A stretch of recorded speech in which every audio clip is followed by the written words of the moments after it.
Good morning ಸ್ನೇಹಿತರೆ, ಮತ್ತೊಂದು ವಿಡಿಯೋಗೆ ಸ್ವಾಗತ. ಈಗ ಟೈಮ್ ಉಂಟು ಮಾರ್ನಿಂಗ್ 7 o'clock ಆಗಿದೆ. ಸೊ ತೋಟಕ್ಕೆ ಬಂದೆ. ಕಲರೆಲ್ಲ ಚೆನ್ನಾಗಾಗಿದೆ. ಸೊ ಕಲರ್ದೇನು ಯೋಚನೆ ಇಲ್ಲ. ಸ್ವಲ್ಪ ಸೈಜಸ್ಸು ವೇರಿಯೇಷನ್ ಇತ್ತು. ಸೊ ಸೈಜಸ್ಸು ಇಂಪ್ರೂವ್ ಆಗ್ತಿಲ್ಲ, ಯಾಕಂದರೆ ಸ್ವಲ್ಪ ಮಳೆ ವಾತಾವರಣ ಜಾಸ್ತಿ ಇತ್ತು ಎಷ್ಟು ದಿನದಿಂದ.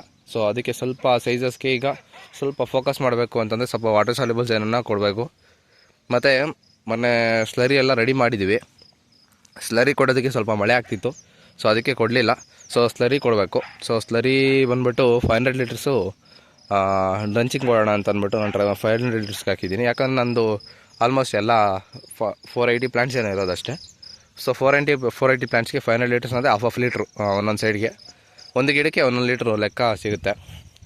ಸೊ ಲಾಸ್ಟ್ ಇಯರು ಮಾಡಿದ್ದೆ ಸ್ಲರಿ. ಸೊ ಈ ವರ್ಷನೂ ಮಾಡಿದ್ದೀನಿ. ಸೊ ಲಾಸ್ಟ್ ಇಯರು ಸೊ ನೋಡಿ, ಲೋಡಿರೋ ಗಿಡದಲ್ಲೆಲ್ಲ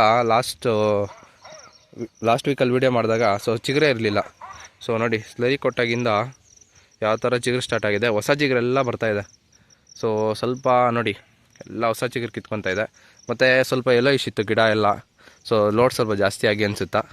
ತಿರ್ಗಿ ಆಮೇಲೆ ಅದೆಲ್ಲ ಕ್ಲಿಯರ್ ಆಗಿದೆ. ಮತ್ತು ಸ್ವಲ್ಪ ಗಿಡ ಸ್ಟ್ರೆಸ್ಗೆ ಹೋಗಿರೋ ಅಂಥದ್ದು ಸ್ವಲ್ಪ ರಿಕವರಿ ಆಗಿದೆ. ಒಂದೊಂದು ಗಿಡ ಜಾಸ್ತಿ ಓವರ್ಲೋಡ್ ಬಂದಿತ್ತು. ಸೊ ಅವೆಲ್ಲ ಸ್ವಲ್ಪ ಎಲ್ಲೋ ಆಗಿಬಿಟ್ಟಿದ್ವು ಜಾಸ್ತಿ ಗಿಡ, ಅವೆಲ್ಲ ರಿಕವರಿ ಆಗಿದೆ. ಸೊ ಇದು ಸ್ವಲ್ಪ ಸ್ಲರಿ ಚೆನ್ನಾಗಿ ಇದು ಮಾಡಿದೆ, ವರ್ಕ್ ಆಗಿದೆ. ಸೊ ಅದು ಬಿಟ್ಟರೆ ನೆಕ್ಸ್ಟ್ ಇವತ್ತು ಬಂದುಬಿಟ್ಟು ಮತ್ತೆ ಸ್ಪ್ರೇಸ್ ಹೇಳೋಣ ಅಂತ ಅಂದ್ಬಿಟ್ಟು ಇವತ್ತು ವೀಡಿಯೋ ಮಾಡ್ತಿರೋದು. ಸ್ಪ್ರೇಸ್ ಬಂದುಬಿಟ್ಟು ಫ್ರೂಟ್ ಮಾತ್ಗೆ ಏನು ಸ್ಪ್ರೇ ತೊಗೋಬೇಕು ಅಂತ ಅಂದ್ಬಿಟ್ಟು ಕೇಳ್ತಿದ್ದಾರೆ. ಸೊ ಫ್ರೂಟ್ ಮಾತ್ಗೆ ಮೇಯ್ನಾಗಿ ಸೊ ನೀವು ಒಂದು ಸ್ಪ್ರೇಯಿಂಗ್ಸ್ ತೊಗೊತೀನಿ ಅನ್ನೋಂಗಿದ್ರೆ ಸೊ 3 ಆಪ್ಷನ್ ಇರುತ್ತೆ. ಫಸ್ಟ್ ಬಂದುಬಿಟ್ಟು ಡೇಸಿಸ್ ಬಂದುಬಿಟ್ಟು 0.6 ml per ಲೀಟ್ರು. ಸೊ ಇದನ್ನೇ ತೊಗೋಬೋದು. ಅದು ಬಿಟ್ಟರೆ ಇನ್ನೊಂದು ಆಪ್ಷನ್ ಬಂದುಬಿಟ್ಟು ಮಿಯೋತ್ರಿನ್ ಅಂತ ಬರುತ್ತೆ. ಸೊ ಮಿಯೋತ್ರಿನ್ ಬಂದುಬಿಟ್ಟು 1 ml per ಲೀಟ್ರ್ ತೊಗೋಬೇಕಾಗುತ್ತೆ. ಅದು ಬಿಟ್ಟರೆ ಇನ್ನೊಂದು ಆಪ್ಷನ್ ಬಂದುಬಿಟ್ಟು ಪೆಂಡಲ್ ಅಂತ ಬರುತ್ತೆ. ಸೊ ಸ್ಪ್ರೇಯಿಂಗ್ಸ್ ತೊಗೊಂಡ್ರೆ ಪೆಂಡಲ್ಲು 0.5 ml per ಲೀಟ್ರ್ ತೊಗೊಳ್ಳಿ. ಸೊ ಗಿಡದ ಮೇಲೆ ತೊಗೊಳ್ಳೋ ಥರ ಇದ್ದರೆ. ಸೊ ಅಕಸ್ಮಾತ್ ನೀವು ಭೂಮಿಗೆ ತೋರಿಸ್ಕೊಂಡು ಹೋಗ್ತೀವಿ ಅಂದರೆ ಕೆಳಗಡೆ ನೋಡಿ, ಈಗ ಗಿಡದ ಮೇಲೆ ತೋರಿಸಿದ್ರೆ ಏನಾಗುತ್ತೆ, ಪೆಂಡಲ್ಲು 2 ml ತೊಗೊಳೋದಕ್ಕಾಗಲ್ಲ. ಸೊ 2 ml ಅನ್ನೋ ತೊಗೊತೀವಿ ಪೆಂಡಲ್ ಅನ್ನೋ ಥರ ಇದ್ದರೆ. ಸೊ ಗಿಡದ್ದು ಬುಡಕ್ಕೆ ತಿರುಗಿಸ್ಬಿಡಿ, ಸ್ಪ್ರೇಯಿಂಗ್ಸ್ನ ಕೆಳಗಡೆ ಹುಲ್ ಮೇಲೆ ತಿರುಗಿಸಿ. ಸೊ ಹುಲ್ ಮೇಲೆ ತೋರಿಸ್ಕೊಂಡು ಹೋದರೆ ಸೊ ಒಂದಷ್ಟು ದಿನ, ಒಂದು 2-3 ಡೇಸು ಸ್ಮೆಲ್ಲು ಚೆನ್ನಾಗಿರುತ್ತೆ. ಸೊ ಅವಾಗ ಸ್ವಲ್ಪ ಅವಾಯ್ಡ್ ಆಗುತ್ತೆ. ಅದು ಬಿಟ್ಟರೆ ನೆಕ್ಸ್ಟ್ ಬಂದುಬಿಟ್ಟು ಸ್ವಲ್ಪ ಆಲ್ಟರ್ನೇರಿಯಾ ಅಂತಂದ್ಬಿಟ್ಟು ಇದು ರೋಗ ಬರುತ್ತೆ. ಸೊ ಆಲ್ಟರ್ನೇರಿಯಾ ಬಂದುಬಿಟ್ಟು ಕಾಯಿ ಚೆನ್ನಾಗಿರುತ್ತೆ ಮೇಲೆ ಕಡೆ. ಸೊ ಒಂದೊಂದು ಕಾಳು ಒಳಗಡೆ ಕೊಳ್ತೋಗಿರುತ್ತೆ, ಮತ್ತು ಫುಲ್ ಕಾಯಿನೂ ಕೊಳ್ತೋಗಿರುತ್ತೆ. ಸೊ ಮತ್ತು ಕಾಯಿನೂ ಮತ್ತು ಲಾಸ್ಟಿಗೆ ಏನಾಗುತ್ತೆ, ಒಳಗಡೆ ಕೊಳ್ತೋಗಿ ಮೇಲೆಗಡೆನೂ ಸಹ ಕೊಳ್ತೋಗಿರುತ್ತೆ. ಫುಲ್ಲು ಕ್ಲೀನಾಗಿ ಇದಾಗೋಗುತ್ತೆ. ಸೊ ಫೋಟೋ ಒಂದು ಹಾಕ್ತೀನಿ ನೋಡಿ, ಸೊ ಯಾವ ಥರ ಹೋಗುತ್ತೆ ಅಂತಂದ್ಬಿಟ್ಟು. ಸೊ ಈ ಥರ ಆಗಿದೆ ಎಷ್ಟೋ ತೋಟದಲ್ಲಿ. ನನಗೆ ಒಬ್ಬರು ಮೆಸೇಜ್ ಮಾಡಿದ್ದಾರೆ. ಸೊ ನಮ್ಮ ತೋಟದಲ್ಲಿ ಒಂದೊಂದು ಕಾಯಿ ಆಲ್ಟರ್ನೇರಿಯಾ ಬಿದ್ದಿತ್ತು. ಸೊ 1-2 ಕಾಳು ಸೊ ಈ ಥರ ಪ್ರಾಬ್ಲಮ್ ಆಗಿದೆ ಏನು ಅಂತ ಕೇಳಿದ್ರು ಅವರು. ಸೊ ಅದನ್ನು ನಾನು ಹೇಳಿದೆ ಆಲ್ಟರ್ನೇರಿಯಾ ಅಂತ ಅಂದ್ಬಿಟ್ಟು. ಸೊ ಅದಕ್ಕೆ ಯಾವಾಗ ಪ್ರಾಬ್ಲಮ್ ಕೊಡುತ್ತೆ ಅಂದರೆ, ಫಸ್ಟ್ ಸ್ಟಾರ್ಟಿಂಗಲ್ಲಿ ಸ್ವಲ್ಪ ಫ್ಲವರಿಂಗ್ ಸ್ಟೇಜಲ್ಲೇ ಫ್ರೂಟ್ ಸೆಟ್ಟಿಂಗ್ ಆಗುತ್ತಲ್ಲ. ಸೊ ಫ್ರೂಟ್ ಸೆಟ್ಟಿಂಗ್ ಟೈಮಲ್ಲಿ ಅದು ಸ್ವಲ್ಪ ಬಿದ್ದಿರುತ್ತೆ ಆಲ್ಟರ್ನೇರಿಯಾ. ಸೊ ಅದು ಏನಾಗುತ್ತೆ, ಸ್ಪ್ರೆಡಿಂಗ್ ಏನಿರಲ್ಲ, ಸ್ಪ್ರೆಡಿಂಗ್ ಕಂಟ್ರೋಲ್ ಮಾಡ್ಕೊತಾ ಇರ್ತೀವಿ. ಸೊ ಲಾಸ್ಟಲ್ಲಿ ಏನಾಗುತ್ತೆ, ಈ ಸ್ವಲ್ಪ ಮಳೆಗಳಾಗುತ್ತೆ, ಕಲರಿಂಗ್ ಸ್ಟೇಜಲ್ಲಿ ಸ್ವಲ್ಪ ಔಷಧಿಗಳು ಅಷ್ಟೇ ನಾವು ಸ್ವಲ್ಪ ಇದು ಮಾಡ್ತೀವಿ, ಅಂದರೆ ಗ್ಯಾಪ್ ಜಾಸ್ತಿ ಕೊಡ್ತೀವಿ. ಸೊ ಈಗ ನಾರ್ಮಲಾಗಿ ನಾವು 3 ಡೇಸ್ಗೆ ಒಂದು ಸರಿ ಹೊಡಿತಾರೋ 5 ಡೇಸ್ಗೆ 6 ಡೇಸ್ಗೆ ಹೊಡಿತೀವಿ. ಯಾಕಂದರೆ ಸ್ವಲ್ಪ ರೋಗ ಕಡಿಮೆ ಬೀಳುತ್ತೆ ಅಂತ ಅಂದ್ಬಿಟ್ಟು. ಸೊ ಆವಾಗ ಸ್ವಲ್ಪ ಮಂಜು ಬಿತ್ತು ಇಲ್ಲ ಮಳೆ ಬಿತ್ತು ಅಂದಾಗ ಫಂಗಲ್ ಇನ್ಫೆಕ್ಷನ್ನು ಆವಾಗ ಅಟ್ಯಾಕ್ ಆಗುತ್ತೆ ಆಲ್ಟರ್ನೇರಿಯಾ. ಸೊ ಆಲ್ಟರ್ನೇರಿಯಾ ಫೋಟೋ ಹಾಕಿರ್ತೀನಿ ನೋಡಿ, ಕಾಯಿ ಯಾವ ಥರ ಆಗಿದೆ ಅಂತಂದ್ಬಿಟ್ಟು ಒಂದು ಸರಿ, ಮತ್ತು ಕಾಯಿ ಒಳಗಡೆ ಕಾಳು ಯಾವ ಥರ ಆಗಿರುತ್ತೆ ಅಂತಂದ್ಬಿಟ್ಟು ಫೋಟೋ ಹಾಕಿರ್ತೀನಿ. ಸೊ ಅದನ್ನು ನೋಡಿ. ಸೊ ಆ ಥರ ಏನಾದರೂ ಆಲ್ಟರ್ನೇರಿಯಾ ಬಿತ್ತು ಅಂತಂದರೆ ಸೊ ಕಾಯಿ ಏನಾಗುತ್ತೆ ಅಂದರೆ, ಕಾಯಿ ಆ ಥರ ಏನಾದರೂ ಆಯಿತು ಅಂತಂದರೆ ಸೊ ಎಲ್ಲ ಬಂದೀಗ ನಾರ್ಮಲಾಗಿ ತೋಟದಲ್ಲಿ ಕಾಯಿನ ತೊಗೋಬೇಕಾದ್ರೆ ಕಾಯಿನ ಕಿತ್ತು ಕಟ್ ಮಾಡಿ ಒಂದು ಸರಿ ನೋಡ್ತಾರೆ ಕಾಳು ಹೆಂಗಿದೆ. ಸೊ ಕಾಳು ಕಲರು ಚೆನ್ನಾಗಿದೆಯಾ, ಸ್ವೀಟ್ನೆಸ್ ಬಂದಿದೆಯಾ ಅಂತ ಅಂದ್ಬಿಟ್ಟು ಒಂದು ಸರಿ ಚೆಕ್ ಮಾಡಿಬಿಟ್ಟೆ ತೋಟದಲ್ಲಿ ಕಾಯಿ ತೊಗೊಳ್ಳೋದು. ಸೊ ಅಂಥ ಟೈಮಲ್ಲಿ ಏನಾದರೂ ಅವ್ರಿಗೆ ಅದೇ ಕಾಯಿ ಸಿಗ್ಬಿಡ್ತು ಅಂದ್ಕೊಳ್ಳಿ, ಸೊ ಆವಾಗ ರೇಟ್ ಡೌನ್ ಮಾಡೋ ಚಾನ್ಸಸ್ ಜಾಸ್ತಿ ಇರುತ್ತೆ.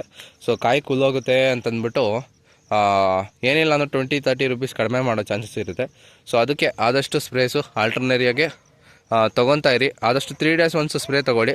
ಸಿಂಪಲ್ ಫಂಗಿಸೈಡ್ ಆದರೂ ಪರವಾಗಿಲ್ಲ. ಸೊ 3 ಡೇಸ್ ಒನ್ಸು ತೊಗೊಳ್ಳಿ. 5 ಡೇಸ್ ಅಂತೂ ಜಾಸ್ತಿ ಇದು ಮಾಡೋದಕ್ಕೆ ಹೋಗಬೇಡಿ. ಸೊ ಇದು ಆಲ್ಟರ್ನೇರಿಯಾ ಬಗ್ಗೆ ಸ್ವಲ್ಪ ಹೇಳಬೇಕಿತ್ತು ಅಂತಂದ್ಬಿಟ್ಟು. ಈ ಆಲ್ಟರ್ನೇರಿಯಾ ಕಂಟ್ರೋಲ್ ಆಗೋದಕ್ಕೆ ನಾರ್ಮಲಾಗಿ ಫಂಗಿಸೈಡ್ಸ್ ಬಂದುಬಿಟ್ಟು ಕ್ಯಾಬ್ರೆಟಾಪ್ ತೊಗೋಬೋದು. ಸೊ ಕ್ಯಾಬ್ರೆಟಾಪ್ ಬಂದುಬಿಟ್ಟು 3 ಗ್ರಾಮ್ಸ್ ಪರ್ ಲೀಟ್ರ್ ತೊಗೋಬೋದು. ಅದು ಬಿಟ್ಟರೆ ಇನ್ನೊಂದು ಆಪ್ಷನ್ ಬಂದುಬಿಟ್ಟು ಸ್ಕೋರ್ ಕವಚ್ ಬರುತ್ತೆ. ಸೊ ಸ್ಕೋರ್ ಕವಚಲ್ಲೂ ಚೆನ್ನಾಗಿ ಕಂಟ್ರೋಲ್ ಬರುತ್ತೆ. ಸ್ಕೋರ್ ಬಂದುಬಿಟ್ಟು 0.5 ml ಪರ್ ಲೀಟ್ರು, ಕವಚ್ ಬಂದುಬಿಟ್ಟು 2 ಗ್ರಾಮ್ಸ್ ಪರ್ ಲೀಟ್ರು. ಅದು ಬಿಟ್ಟರೆ ಇನ್ನೊಂದು ಆಪ್ಷನ್ ಬಂದುಬಿಟ್ಟು ನೇಟಿವ್ ಬರುತ್ತೆ. ನೇಟಿವ್ ಬಂದುಬಿಟ್ಟು 0.5 ಗ್ರಾಮ್ ಇಲ್ಲ 0.6 ಗ್ರಾಮ್ ಪರ್ ಲೀಟ್ರ್ ತೊಗೋಬೋದು.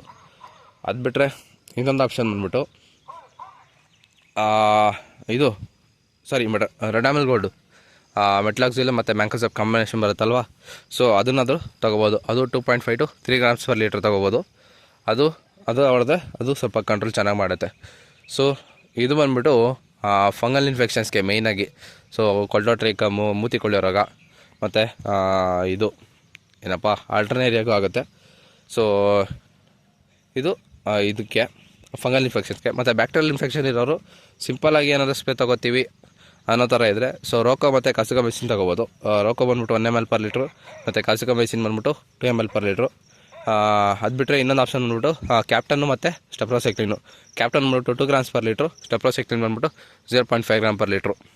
ಸೊ ಇದನ್ನದು ತೊಗೋಬೋದು. ಮತ್ತು ನೆಕ್ಸ್ಟ್ ಬಂದುಬಿಟ್ಟು ಫ್ರೂಟ್ ಸೈಜ್ಗೆ ವಾಟರ್ ಸಾಲ್ಯುಬಲ್ ಏನು ಕೊಡಬೇಕು ಅಂತ ಕೇಳ್ತಿದ್ದೀರಾ ಸೊ ಎಷ್ಟೋ ಜನ. ಸೊ ನಾನು ಲಾಸ್ಟ್ ಟೈಮ್ ಏನು ಕೊಟ್ಟಿದ್ದೆ ಅಂತಂದರೆ ಫ್ರೂಟ್ ಸೈಜ್ ಮಾಡೋದಕ್ಕೆ ಸೊ ಸ್ಲರಿ ಕೊಟ್ಟಿದ್ದೆ ನಾನು. ಸೊ ನಮ್ಮದು ಸ್ಲರಿ ರೆಡಿ ಇತ್ತು. ಸೊ ಅದಕ್ಕೆ ಸ್ಲರಿ ಕೊಟ್ಟಿದ್ದೆ. ಸೊ ಡ್ರಂಚಿಂಗ್ ಕೊಟ್ಟಿದ್ದೆ ನಾನು, ಡ್ರಿಪ್ಪಲ್ ಏನು ಕೊಡಲಿಲ್ಲ. So drenching ಕೊಟ್ಬಿಟ್ಟಿದ್ದೆ. ಸೊ ಮಳೆ ಬಿತ್ತು ಮಾರನೇ ದಿವಸ ಸ್ವಲ್ಪ ಚೆನ್ನಾಗಿ ತೊಗೊಂಡಿದ್ದೆ ಗಿಡ. ಅದು ಬಿಟ್ಟರೆ ನೆಕ್ಸ್ಟ್ ಬಂದುಬಿಟ್ಟು ಸೊ ಸ್ಲರಿ ಮಾಡೋದಕ್ಕಾಗಿಲ್ಲ ಅನ್ನೋರು ಸೊ 0.50 to 34 ಮತ್ತು SOPನ ಕಾಂಬಿನೇಷನ್ ಮಾಡಿಕೊಡಿ. ಸೊ ಪೊಟ್ಯಾಶ್ ಜಾಸ್ತಿ ಕಂಟೆಂಟ್ ಜಾಸ್ತಿ ಆಗುತ್ತಲ್ವ. ಸೊ ಅವಾಗ ಸ್ವಲ್ಪ ಸೀಸಸ್ ಬರೋ ಚಾನ್ಸಸ್ ಇರುತ್ತೆ. ಸೊ 0.50 to 34 ಮತ್ತು 0.050 ಎರಡು ಮಿಕ್ಸ್ ಮಾಡಿ ಕೊಡಿ, ಚೆನ್ನಾಗಿ ವರ್ಕ್ ಆಗುತ್ತೆ. ಅದು ಬಿಟ್ಟರೆ 37 ಅಂತ ಬರುತ್ತೆ ಒಲೆಗ್ರಾ ಕಂಪ್ನಿಯವ್ರದ್ದು. ಸೊ ಅದು ಎಕರೆಗೆ 4 kg ಕೊಡಬೇಕು. ಸೊ ಅದು ಸೂಪರ್ ರಿಸಲ್ಟ್ ಇದೆ. ಸೊ ಅದಾದರೂ ಕೊಡ್ಬೋದು. ಸೊ ಇವತ್ತಿನ ವೀಡಿಯೋ ಇಷ್ಟೇ. ಸೊ ವೀಡಿಯೋ ಇಷ್ಟ ಆಗಿದ್ರೆ ಲೈಕ್ ಮಾಡಿ, ಶೇರ್ ಮಾಡಿ, ಸಬ್ಸ್ಕ್ರೈಬ್ ಮಾಡ್ಕೊಳ್ಳಿ. ಎಷ್ಟೋ ಜನ ಹೊಸಬ್ರು ವೀಡಿಯೋ ನೋಡ್ತಿದ್ದೀರಾ, ಸಬ್ಸ್ಕ್ರೈಬ್ ಮಾಡ್ಕೊತಿಲ್ಲ. ಪ್ಲೀಸ್ ಸಬ್ಸ್ಕ್ರೈಬ್ ಮಾಡ್ಕೊಳ್ಳಿ. Thanks for watching the video.